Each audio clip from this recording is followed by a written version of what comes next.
Hey guys, TecTimmy here. So in this video, I'm going to show you how to install and also troubleshoot the Verizon Wi-Fi Extender.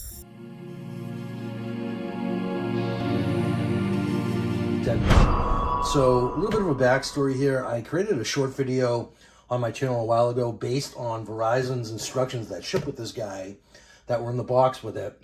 And the instructions were wrong, basically. But I had published the video before even actually testing the device because I had just gone ahead and set it up. And so the instructions were dead wrong. And the instructions were actually wrong that shipped with Verizon. And Verizon confirmed that they were wrong in the box.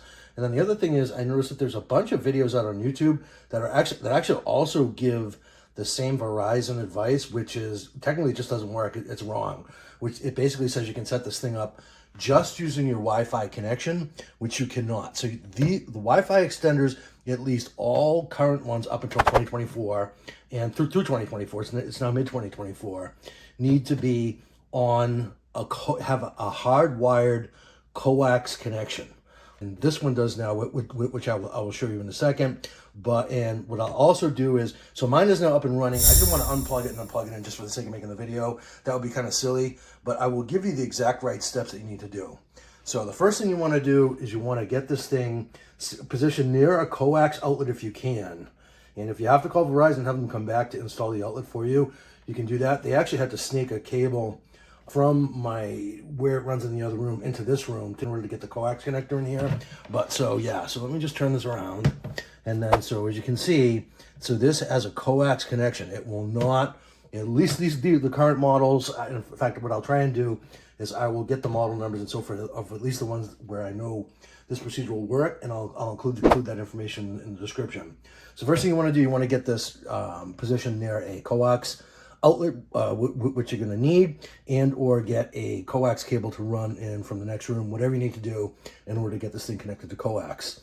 And then the other thing that you need to do is basically, you need to plug it in, obviously. And so there's the power cable, and then it should power on by itself. But if it does not, you can just press this button and hold it for 10 seconds, and that should actually have it cycle through and power on. And it's basically as easy as that to get this thing connected once you have your coax cable connection. I can't stress that enough.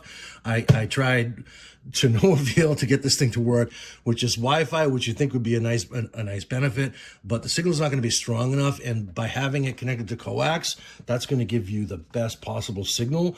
And then basically, you want this light on the extender, you want that to turn solid white, and it may take actually a few minutes in order for it to happen.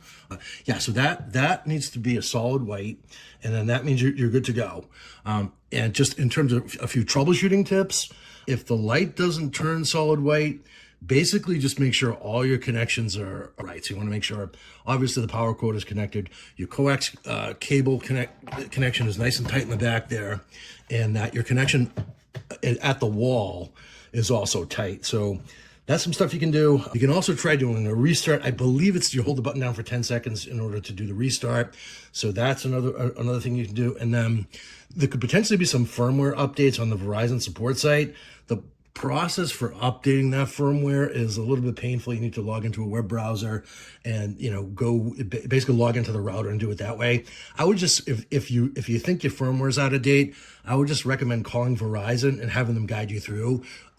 Generally, you can get someone on the phone with them within like 10 or 15 minutes, and they'll walk you through step by step. And that's it, basically. So your Verizon Wi-Fi extender should now be set up and ready to boost your home network. And yeah, I probably should have led with this, but basically all this does is it amplifies the signal from your router to this one. It's not another router. This basically relies on your existing router and will amplify your signal into areas in your home that have low Wi-Fi. In my case, it's my bedroom here, and it's been working great. It's not dramatic. I saw maybe a 25% boost in the signal after I installed this thing, but 25% is 25%. I have 1 gigabit Ethernet here. I'm now getting between this and a Netgear adapter that I installed. I actually have a video on my channel about the neck gear adapter. That also gave me a huge boost. I'll drop a link down in the description. I'll share it somewhere on screen to that. That helped as well. But so now I'm getting about 800 megabits per second, which is awesome. So I have super fast internet here, and I love it. And this has actually helped quite a bit. So anyhow, that's a long story on how to actually get this thing to work. And thanks for watching. If you found this video helpful, you wouldn't mind giving me a thumbs up. I appreciate it. It helps out the channel a lot. And please consider subscribing for a fun take on tech. And I'll hope to see you in the next video. Cheers.